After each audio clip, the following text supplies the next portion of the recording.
Good morning. I'm Pastor Corby Johnson, and it is my pleasure to bring to you today devotions in the Proverbs. I'm sitting in my office. It's nice and toasty warm. We have snow on our mountain, and it's about 70 degrees out right now. So it's going to be a lovely day, blue skies, and I hope those blue skies just fill us all with a sense of joy and a sense of hope. So welcome. I'm so glad you came.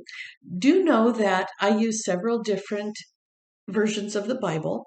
I read a bunch of them and then I choose one to read in that version for the day. But I do encourage you to open your favorite Bible and read it beforehand. And then when you're finished, close your Bible and set it aside. I have found that it's difficult if you're trying to follow along in your Bible and I'm reading a different version. It kind of makes your brain go in all sorts of different directions. So I'm so glad you came. And today we're going to talk about righteousness. Righteousness. What images does that bring up for you? Proverbs 11, verses 7 through 13. The righteousness of the upright delivers them, but the unfaithful are trapped by evil desires. Hopes placed in mortals die with them. All the promise of their power comes to nothing. The righteous person is rescued from trouble, and it falls on the wicked instead.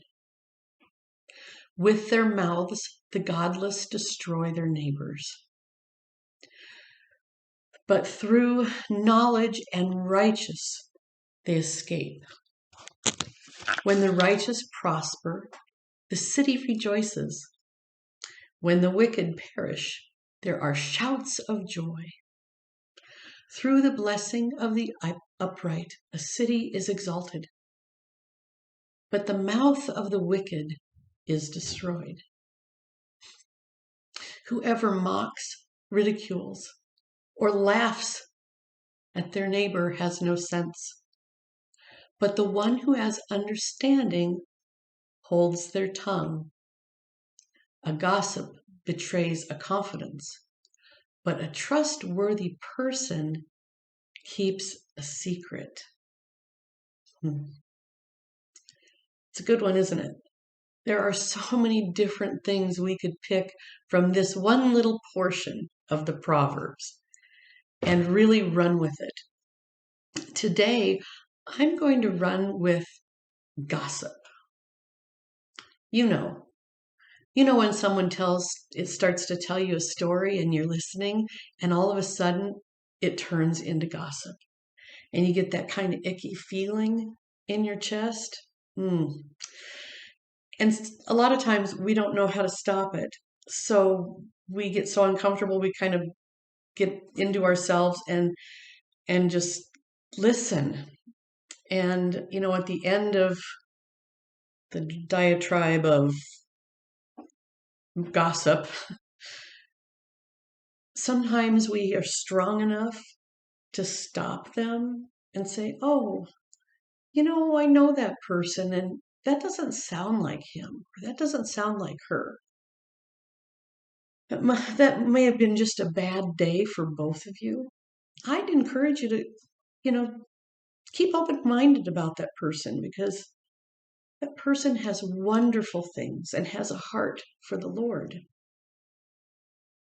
Can you imagine that kind of conversation with someone else? I do think a lot of times we get nervous and we just don't say anything. But you have the ability to teach in a kind and godly way. So, as an activity, I'd like you to kind of evaluate what you've been doing in the last month and look at conversations that have been a blessing, conversations that have brought you and a person together in a new friendship or in a new and different way. And think about what was delightful about that conversation. How did it go? Were you laughing together? Were you making plans for the future? Were you working on a project together or something? One of the lines in this proverb is, the city rejoices. Now, it says, the city rejoices when the wicked perish, and there are shouts of joy. But that when the wicked perish, I wish I could just delete this and say, the city rejoices and there are shouts of joy. Through the blessings of the upright, a city is exalted. That sounds like such a positive, doesn't it? So I'd like you to think about the city or town that you live in, and think about the people who are running this town, running the city, the mayor and the council, or the governor, people that are in the world who are trying to make a difference in the world. Think about how you can rejoice and how you can be positive about the people who live in your town or city. I know a lot of times I run into people and it's negative, negative, negative. And I have to tell you, sometimes it's hard to pull those negatives off my shoulders. Sometimes I fall right into that bad behavior.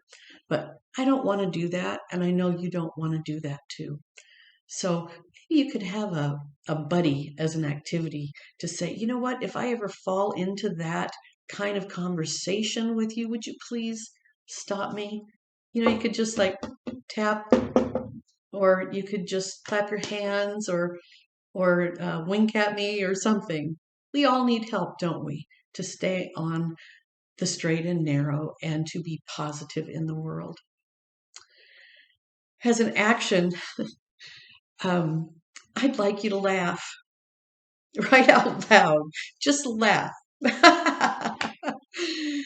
Oh, just find the joy in today and spread the joy of today with the people that you meet. Our focus verse is verse 12.